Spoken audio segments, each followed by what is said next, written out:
Alright, everybody. I'm here to talk. By the way, I got kind of pwned, so I had to go. As you can see, I don't have any of my good old links or anything. So, I got pwned. Let's leave it at that. But it happens. Because there is a human capital shortage, which I'll get into in a minute. But alright, let's talk here. So I'm going to talk about this video that was done with the one Vortex and Gabriel Divine and Andrew Desantis. So basically, whoa, like seen in infinity there. Alright, so we're good. Alright, so anyway. So, alright, let's start off. I went through the video again. Highlighted some points I want to talk about. So first of all, he says, just when he's like blah blah blah, he's seen modified ISOs from websites, he's seen the BIOS be hacked. That just basically means that nothing is secure. Nothing is secure. No website that you get your wallet from or whatever, none of it is secure. So, just be aware of that. And like we see that a website just got hacked. I just saw it come across the old hot pages. What they say in that Men in Black movie? Was it the hot pages? Something like that for the tabloids. But anyway, that's kind of what Twitter's like. It's like the modern tabloids. You never know what's like real in there. But anyway, come across, so 7 million was stolen, hacked from an ICO. Somehow a hacker just got his address on the website as the ICO funding address, and people were just sending money like da da da da da. No problems here. So yeah, that's not gonna end well. But they're saying they're gonna make their customers whole. But like, what is the end game here? Like, I can see this. Yeah, say Coinbase gets hacked. All these people have all these millions on Coinbase, right? Say it gets hacked. They hit the 20K withdrawal limit on all these accounts. Where's the limit? Like, Coinbase is just gonna make people whole, make people whole, make people whole. Like, are they just gonna go into the hole infinite? Like, obviously they can't go into the hole infinitely to keep making people whole. There's only so much money. So like, at some point you got to be like, what is going on? Which again I'll get into later. I think I've pretty much found out what's going on, but I mean it's just something that needs to be talked about because it's very interesting. All right. Anyway. He mentions how I'm talking about Andrew Desantis here. He mentioned how it's a paradox, Bitcoin, a whole decentralized system, that you use as a centralized entity, being a human being. It was created by a centralized creator too, so it's all like everything is yin and yang. I thought that was very cool how he pointed that out. Yeah, just centralized creator. Even he mentioned his name. I think I'll get into that later, but the name means centralize something. So very interesting there. The etymology of the name there, the pseudonym used for this creator of this stuff. Uncertainty. Yeah, there's a lot of uncertainty. So basically, the uncertainty, when this uncertainty happens, people who just panic just make awful decisions. So like that's what we're seeing in the market here. That's what we've seen with altcoins, I think, in general. Again, like people just need to read. But you can see how these exchanges make it so easy. You don't have to read up on a coin at all. It's just instantly you can change it for BTC. I experienced that. I tried it out, so I know what a lot of people are doing. They're caught in the exchange loop. So, and with the withdrawal limits, it's very tough to get out of that. And remember, they're taking fees the whole time. So exchanges are not your friend. They're something that's taking fees. That's all. So interesting how that they're saying the miners are going to become the next exchanges, which again I'll talk about later. But I found that really cool that they were saying that, because they're the ones with the supply at the end of the day, is these miners. So all right, Oh yeah. So anyway, with this uncertainty, you can try everything in the world to tell everybody not to freak out, but human nature is what it is. People will freak out. So like people are gonna try to sell their coins before August 1st. Especially I see the price dropping more as we approach that date. Hope I didn't just lag out the video here. But yeah, it's just people are gonna panic. People don't understand. Like the more you understand Bitcoin, the more you understand how secure it is, and the more secure it becomes. It's like a positive feedback loop because it has no failures at all throughout its history. Boy, I hope I'm not lagging out this video with audio. But either way, alright. Next thing he said, some of this is skipped around a little, but I'm trying to go in chronological order a bit. Andrew said that Bitcoin could go to $0 on the exchanges and it still has value because there's people who've already mentally accepted it just as currency. So again, you can pay someone or you can work for someone and earn Bitcoin.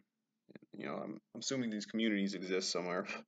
You work for someone, you earn Bitcoin, and then you can go to pay someone who grows food or some kind of farmer who accepts your Bitcoin for their food, and then also you can live somewhere where the landlord's accepting Bitcoin as rent. Like it's not like that where I live currently, or at least not with the current landlord, but I think it's just a matter of time, and that all that matters is that there are people doing it right now. I think that's an important thing. Like they have their own system. They have the lack of a trusted third party for their money.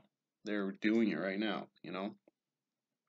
Uh, exchanges becoming miners just makes too much sense. Or I'm sorry, miners becoming exchanges. I don't know about exchanges becoming miners if they can get the hardware and the cheap electricity, I guess, but I don't know about like Coinbase or them. But the miners like Via BTC is the big one just reported. They're an exchange now. So they mine, they have a pool. When they use all their hash power, they hit coins. They are now selling those coins. Obviously, their users get some of them, but like they have a pool fee, so whatever they get, that's their supply to sell. And then obviously the miners can sell on there too, so it's going to be convenient for them. So it just makes too much sense to not do it. And then you're also not like the exchange is not going to be just holding all this funds, like it'll be distributed to either the miners, the users, or whoever. So it makes really a lot of sense, and hopefully it can be done in a decentralized manner. But I don't really know. Like multi-sig type of thing could be viable there. Uh, oh yeah, another good thing mentioned now. In Bitcoin, when you blow yourself up, everyone else benefits. So again, they talked about this in the video. There's obviously a lot of uh, ill will towards the banks and the governments for the bailouts, where just like you can see they basically had to do it because the entire everything would have collapsed. Like food would have stopped being delivered to certain cities, and like everything would have been bad if they hadn't done the bailouts. But still, like from a perspective of just like it would have been better because now it's just going to be like worse. Like there are going to be like food riots in some, like there already is in Venezuela. There's like they're like killing people like ridiculously, like at ridiculous rates. And again, Chicago, there was what 900 murders or something in the past year in the Chicago metro area. So like it was said, it does seem we are in a form of anarchy right now. Everything's a joke. Donald Trump's the president. It's like everything's been made a joke of. So they talked about that. Makes a lot of sense. Uh, yeah, not much more to say about that. It's just that's the state of things right now. But again, the cycle, it's a cycle. It's a constant cycle. You can't like get out of that, it seems. Which it makes sense because it's like economics is such a complex thing. Motivations are like so changing because of emotions for one very simple, that very simple reason alone. And then obviously there's, marginal utility value and all all that other good stuff. So anyway, let's see here. Oh, we got a nice tweet from UAS Vortex, guy we're talking about right now. See, this guy's got a lot of nice followers. He's doing some good work. All right, we'll hover on that for a moment. All right, so anyway, someone will always short. Like, if something can be shorted, someone will always short it. So that's why, like, they're saying how Bitcoin is like a great prediction system. Its price itself, like its price, buying Bitcoin itself is like shorting like the banks and governments basically. So like if you own that, you're like being like, I'm short on banks and governments being able to handle money basically. So it's interesting how, I've been saying that for a while, that if you want to short the banks, if you think like the bailout that happened, if you think that's bad, you buy Bitcoin because that's shorting the banks in a sense. If you wanted to like take a big short position, like if you see the movie The Big Short, like the banks didn't end up losing when they got shorted against by like these guys who just had money to bet on them, against them. So like you can't just do it through their channels. So that's why Bitcoin's such an amazing thing. You now actually can short the banks and the housing market and all that type of thing through this just by owning it. So it's very interesting how that exists now. When that movie The Big Short came out in 2008 and everything was right before this existed. And again, the guy who created it, Satoshi Nakamoto, was thinking, like he mentioned that he was thinking about this problem, just thinking about it in his head just over and over for years and years before he finally just like wrote all the code out and was like, I hope this fucking works. The game theory's there, I think. The incentives are there. All right, I'm going to release it. And then just boom, like ever since then, we've been doing whatever the fuck we want with it, the users. It's out of his control now. Again, BTC is a prediction market in a sense, and it has a perfect record of predicting the intentions of everyone who transacted money on it, which is true. Because all the transactions have gotten to where they had to be. Even if it was a hacker stealing someone's money, like that's bad, but Bitcoin didn't cause that. It's just bad security caused that. All right. There's a hacker fee on stupid usage. That's what Andrew said, and it's so true. Like with Ethereum, he said it's more practical to hold a 0 day on it and sell it to a nation state. That's how valuable it could be. Like if they let this Ethereum bubble get this big, which like a lot of people just got in like, oh, I missed Bitcoin. Bitcoin's over 1,000 now, but this is like 80 or 200 or 100 or 150 or 70 or 30 or 10. And they're like, I can make more on this, and they have. And now that I've seen what happened and see how Ethereum needs Bitcoin so badly, and like they're gonna have to get saved by other devs, they're in so far over their head. Actually feel better that sure, I would have gotten maybe when I first was hearing about it, just like by Main Street people I consider like Main Street people. I was like, oh, it was like $9, so I could have gotten 10 or 20 to 1 on my money, but like, would I really have wanted that? I mean, I did hold some ethers at some point, but that was like I was trying to see how the ICO thing worked, like get an actual hands-on experience. So I went through that, and now it's just like, whatever happens to them, it's going to be very interesting because they got a horrendously bloated chain right now. They got miners that they don't even need because they don't need a chain for what they're doing, which is very, very strange right now. But yeah, again, he said at scale capitalism and communism sort of become the same thing. It's just a matter of perspective. That made a lot of sense. You can look at the history. The same people have always basically been in control. It's just they've done these experiments like capitalism and communism and been like, well, this is what we're gonna try over here, and this is what we're gonna try over here, and like the Berlin Wall, like that was all just a giant experiment with humanity. Like that's what they do. Like we're like cattle to them or something. So, that's just it is what it is. Just got to be aware of it and you just got to be smart, and you don't become smart by doing schoolwork. You become smarter by thinking more.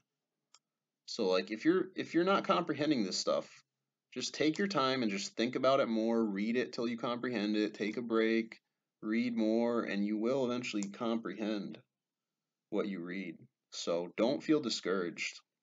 You know, I feel discouraged sometimes, but it's only natural, but you just got to push through it and just try to learn as much as you can because as was said, Bitcoin is something that you can never learn like once you think if you think you know everything about it, all of a sudden there's something that'll hit you out of left field that you had no idea about, right? No matter how much you think you know about it, like these core developers or these high level miners or whoever, these very early adopters, long-term holders, no matter who you are, there's so much that you don't know about it. So just be aware of that.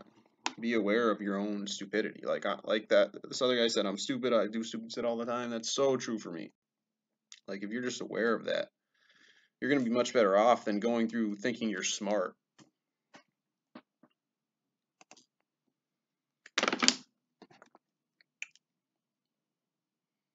So yeah, the exact quote he said, I believe, was something like, "People know Bitcoin is a bigger than them thing, which is always changing at a rate faster than we can keep up with." All right, and then he mentioned the father of information theory, spoken like a true Bostonian. Yeah, Boston. Uh, the best conduit for a signal is white noise. Like, I don't even really understand this quote, but I do know the father of information theory is Claude Shannon, and it's not like he's not as well known as other like famous scientists like Einstein or Edison or whatever. But like, I think he's probably more important than any of them because information theory is why we have the internet now. Like, that's why we can send signals instantly around the world like this, is because of this guy's work on being like, oh, wait a minute. He basically was like, if I want to transmit information and I know there's going to be some errors, how do I make sure that I still get the message across? Like over like a somewhat inefficient channel, but that still gets some information through. And like he was able to figure out how to do it better than anyone at the time. Oh hey, Nick Sabo liked to reply to you. That's cool. That guy seems to know his stuff. Alright.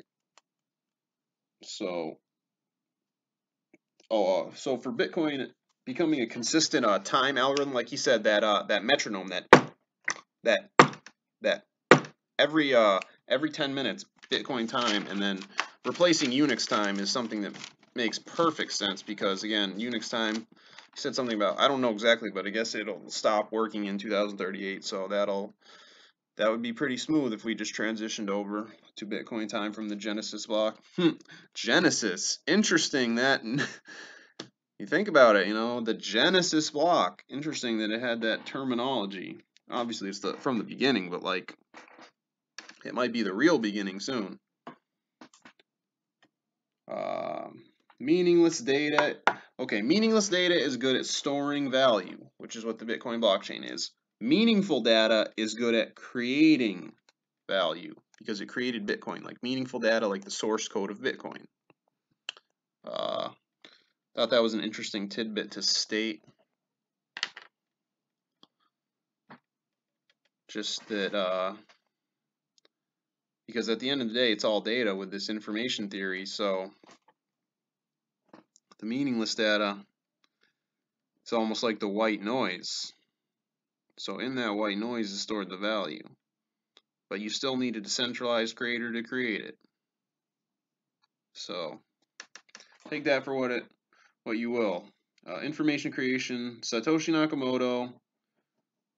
Again, the name itself means witty and from central origin. So he's saying he's like a clever, cheeky bastard from a centralized origin.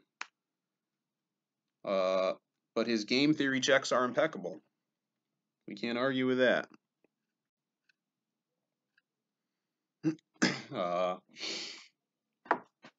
The best quote of the whole thing is when he goes, "I really had a lot more faith in people's ability to read." Because all you have to do is like read up on this stuff, and once you read up on which he described it really well, the ASIC boost thing. He's like, you're Chinese and you find a way to license to print extra money. Like, what are you going to do? You're just going to print as much extra money as you can. Like, you're not going to, like, tell, like, American people and be like, hey, guys, you want some money too? Oh, you're going to take it back to your homeland, which is fine. But the way he explained it is, and like if you haven't like read up on ASIC boost and why it's bad and why SegWit blocks it and why these miners are against it because it's gonna fuck them, and now they're just like their bluff is called. They basically have to do it because of like BIP 148 and everything. You'll realize that the game theory is there. Like they did what they had to for as long as they could, but now we have to block that with SegWit. And we have to just take back control of the chain. And again, let them expand the space as much as they want. But the time thing has to be 10 minutes per block. Like the base chain has to be, you know, the important one. I'm a moron. I do stupid shit all the time. Great quote. I do too. Yeah, the value of his code scales horizontally, but people's demand for his code will score exponential. Will scale exponentially. It'll expand exponentially. So this is basically like, if this guy really has a decentralized operating system, basically, that's just like all up on GitHub, and that he has the some of it is encrypted, but that he has the encryption keys too, like that's incredible. So I can definitely see demand skyrocketing for that. Like, I feel like this guy's one of the most secure people out there. So like, that's going to be incredibly in demand, because if you're looking at all this problems with like Poloniex having weeks to respond to tickets and people are just waiting on their money. Same with Coinbase, has all these issues with scaling. The real problem is not like they could spin up more virtual servers to have like it not crash, but they literally don't even have the technical people to understand, to anticipate, to do that they should be like, and like the owners aren't like, well, we should just throw money at this ahead of time because we should be prepared for as many users as we can.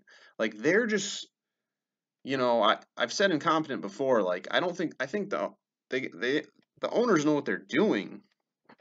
They've been smart with they don't want to have a bad tuning fork, like he said, in the system, but at the end of the day, they just don't have the human capital, okay? They don't have enough people who understand Bitcoin securely enough to be their support staff, to be in that office, you know, securely able to move coins around. Like, there's probably only a couple people in the entire company who are allowed to like touch the coins in the cold storage, like, and you know, that's the way it should be, but like also there should be like everyone in that company should know Bitcoin like the back of their hand, like, you know, like at least as good as I do, which is like very easy just from like a little bit of learning it, using it yourself, and reading. So that's not hard, okay? I'm not expecting every employee there to be at an Andrew level of understanding of it. But like, the fact remains that there's just not enough people out there, or they don't want to go be employees. So I think what we're going to see is the exchanges are going to see a very major problem when like adoption hits the curve, where we go from this price to, like they're saying, you know, ridiculous prices. It's going to be because there's going to be so many people trying to get into it at that point who, you know, who like waited, and now they're just, the FOMO hits, and they're going to be like, I have to get in now. You know, dollars are crashing, you know what I mean, or whatever, fiat is crashing. We have to do something. Like, these exchanges are going to just be overwhelmed because they've been overwhelmed already, and the interest is like 0.01% of the population. Like, the money supply right now is like 0.01%, not even. It's 60 billion and 21 trillion. It's not even a trillion. It's not even 100 trillion anymore.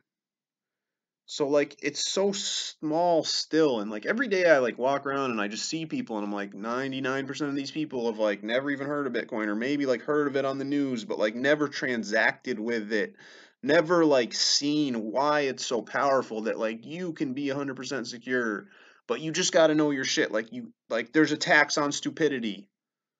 Like, I mean, I don't know. Maybe that's the way the world is just because the general public is just so stupid and the tax on stupidity is now like become collectivized and just become the nation state. But I just don't want to participate. You know what I mean? I'd rather, if I get hacked, I lose everything and that's my own fault rather than have it in a bank.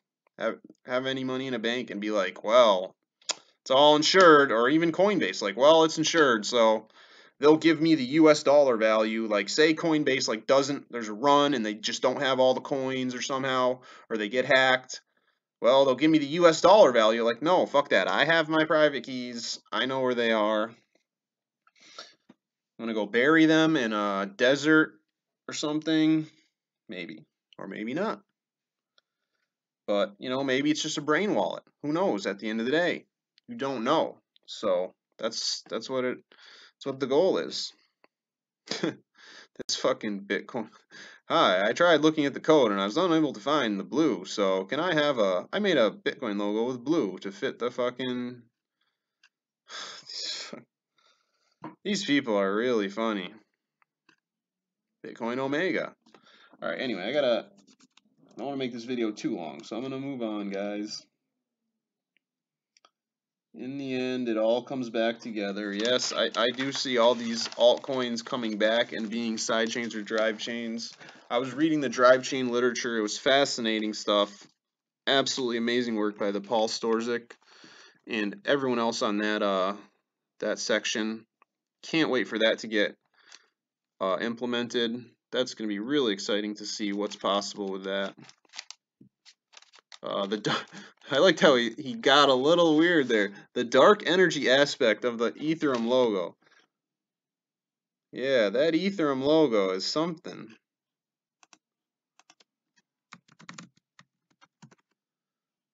I should have put the I in it when I searched for Ethereum.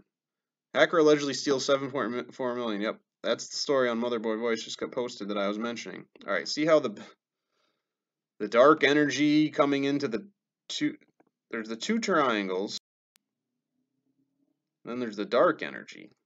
So I don't even remember exactly what he said, but something about the dark energy going. Oh, I see. I see what he's trying to say. So he's saying this dark energy will go on this chain and will not end up rejoining the original chain, but this will come back to the Bitcoin chain. So maybe this is this would represent Ethereum Classic then, the original Ethereum, which I'd be happy enough if just Ethereum Classic came back and was part of a side chain. I think this dark energy and this Ethereum can go wherever it wants because at the end of the day, again, the PBOC, Jihan Wu, let's see, who really controls him? PBOC, People's Bank of China, and the Chinese government. Who really controls Vitalik? We already see he's buddies with Putin. So the Russian central banks and the Russian government own Vitalik. China owns Jihan. Russia owns Vitalik. There is just an idiot who doesn't understand technicality at all and is just like, well, I want a coffee. I have all these coins. Why can't I buy shit? The guy's just like all frustrated about that. So we pretty much know what the main characters are doing in this saga. So again, let's see. We will see if the Ethereum splits off and just does its own thing. The Ethereum, we'll say the forked Ethereum. Call it the forked Ethereum. We'll see if that does its own thing with dark energy, and the original Ethereum chain comes back to a side chain of Bitcoin. That would probably be the best case in my opinion. But we will see. Okay, blah blah blah. He casually states, talking about Ethereum, he's like, when you want to have a proof of work system with a solid game theory, but when you also want to do decentralized contracts, but not have nation states kill you, just casually, like, because basically doing decentralized contracts is trying to replace nation states. If you look at the DAO, the actual literature on the DAO, the early stuff, it was like basically trying to be like, we won't need government anymore because this can, like, it was disguised as a venture capital fund, but if you really look at it, it could function as a government. It's a decentralized autonomous organization. What does that do? That could be a government, you know what I mean? That like people vote on things with their money and they do proposals and like things are carried out and everything is, it wouldn't be anarchy, but it would be like sort of a crypto anarcho-capitalist type of society. So like these people who early started this DAO thing, I don't think they realize like what a fucking threat they're taking on by again trying to basically compete with nation states. So yeah, again, gonna be very interesting to see what happens with Ethereum. Andrew knows a lot about this stuff. Just understanding the game theory behind this stuff is so important, which is why I'm glad to have a background in poker where it's just like a natural thing, just trying to think of what the optimal thing to do is, considering all the variables. So it's not something that really comes intuitively. It's just something you got to work on, I think. Just work on from day one. Just always trying to understand. People don't understand abstractions, though. The cool thing where the kid's like, check out my Angry Birds app. And you're his dad, and you're like, I made that. And the kid's like, no, you didn't. You didn't make this Angry Birds game. And you're sitting there thinking, well, I made the matrix logic that allows that to function. It's being run on my system. You know what I mean? Like, because the dad works at Intel that the little kid's talking to. I thought that was funny. Again, that's the same thing with these people who own altcoins who are like, I have an altcoin. Like, no, this isn't tied to Bitcoin. This is an altcoin. Like, again, what is the source code of your thing based on? Like, who came up with a blockchain as a transaction ledger? That's all Bitcoin. Okay, so this is all based on it. The alts are just the aggregate total BTC market cap, so you just gotta count the alts as part of it. Again, it'll all come back. Oh, the memes becoming sidechains again. Yeah, Ethereum's great. Like you can ERC20 stuff on Ethereum. You can ERC20 tokens, but like the thing is, can you rare Pepe pay someone with Ethereum? No, you can't. Andrew pointed this out. You can't rare Pepe with Bitcoin and counterparty. You could rare Pepe pay someone though. You could rare Pepe pay someone for a real rare Pepe meme trading card to be sent to your house if you really wanted. That'd be awesome. Let's see. People always speculate on derivatives. Yeah, derivatives are the best. Derivatives, guys. Seriously, derivatives are actually fun when it comes to sports betting. I don't know about with Bitcoin though. Kind of like the original chain, Virgin coins, like that guy said. That would be nice to have. I could have had essentially some before, because I think if you mine a block, even if you're in a pool, like your share of it is Virgin coins. And I definitely hit a couple blocks way back in the day, so. But those coins are all gone now. Oh, the ETH whale. The ETH whale who caused the flash crash. See, this is amazing that Andrew noticed this, okay? He did not know replay protection was fixed on the Ethereum main chain. And he did replay protection on his transfer to the exchange before causing the flash crash. So this is a guy who had millions. And I think this is like, I don't think this is atypical. I think this is just an example of most of the people in the space who have money in it. Again, like he mentioned, there's millionaires who just have money stuck in Coinbase.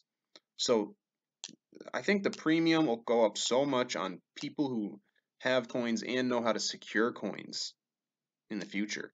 Secure your own private keys on a core wallet if you have to, or a brain wallet, or whatever, Just having to be able to get that secure and know it's secure is incredibly valuable.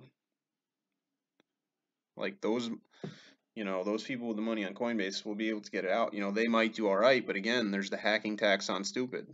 It might be maybe it's a 1 out of 100 chance you get hacked, but you got 100 coins on there. That's a lot of money to get hacked to have a 1 out of 100 chance of losing, Like say you get it off there and then you get hit a bad website or something that just has a wallet stealer, built in.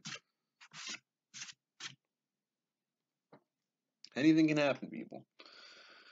But yeah, it was really amazing that Ethereum whale did not know. You were just so unaware of something that they had so much money in. Their original investor apparently in Ethereum, I believe. As the universe reshapes itself to account for the fact that we understand Bitcoin, it's going to be like when it reshaped itself to account for the fact that we understood gravity or magnetism. Again, magnetism, huge thing. Basis of computing. You know, we couldn't have computers today without magnets, as well as a lot of other stuff. Oh man, to get going soon, people. All right, as we move towards a scenario where we always understand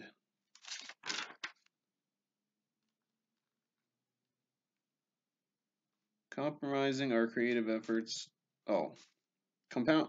So basically, we're compounding our creative efforts at having a functional output. So that output can be, you know, a Bitcoin transaction output, you know, between two people who do a transaction voluntarily, and one gets paid, you know, by the other. Or it can be, you know, art created by people, you know, tweet storms that are like poetry, or, you know, really a painting, you know, done by someone, an artist about Bitcoin or whatever, you know. But that's where we work best, is compounding our creative efforts. All right, let's see. If a tribe of lesbians wants to hold me, I'm available. I'm looking to scale horizontally here. He said something like that. Yeah, I'm available too. Just wanted to throw that out there. Again, the Dunbar's number and everything, you know, it makes a lot of sense what he said. You know, you'd want as many people to be your kid as possible that you could help out. You know, give the smart ones more coins. Teach them everything. Makes sense. The human capital shortage. So yeah, basically the demand for people like Andrew and his code will skyrocket. Demand for their time will skyrocket. The demand for their advice will skyrocket. And again, this will only get worse because the internet's held together by glue. It's all falling apart. So this will get worse before it gets better. I think there's going to be a lot more hackings, a lot more ransomware. And like you said, it's just the balancing out of an equation until eventually people will be forced to learn to be secure. Like I've been trying to tell everyone, I mean, like, learn this stuff, get yourself secure. Everyone I know, I've been telling this for years, and they just haven't. And like, it's sad, but they're probably all going to get ransomware or something, like, or maybe not all of them, but just a handful. You know, it still sucks. So, all right, I'm going to wrap this up. This has been a long enough video. Fascinating was a fascinating original video from these guys. So thanks to them a lot for giving me a lot of stuff to think about. Andrew, definitely good at shit posting on Twitter too, trolling. Like he's literally said, he made so much sense when he just stated at first. He was like, trolling is how you do security. Like, you just troll and you poke and you see what, you know, gets at someone, because that's how you do security. So it makes sense that like all the trolls online are probably like sitting like some network admin, you know, who's like knows how to do security at least decently well, and that's why they're online trolling Reddit all day or whatever. It makes sense now. So again, thanks to those guys, Andrew Desantis, the Vortex, and Gabriel Divine. 3 people who put out some good content there. So again, go check out that video. I'll link it if you haven't already. Some of the most important information you'll probably ever hear. Again, you want to be ready for this August 1st as things get incredibly wild in this crypto space. I can't wait. Just I don't want to say like just buckle up. I didn't want to say it in another way because it sounds worse, but just buckle up, boys. All right. All right. This has been Crypto Talk. I guess it's up 5. Again, I got pwned, so we'll see what we can do with video and stuff, but at least the audio got through and I was able to give my thoughts on it. And now I'll let you go.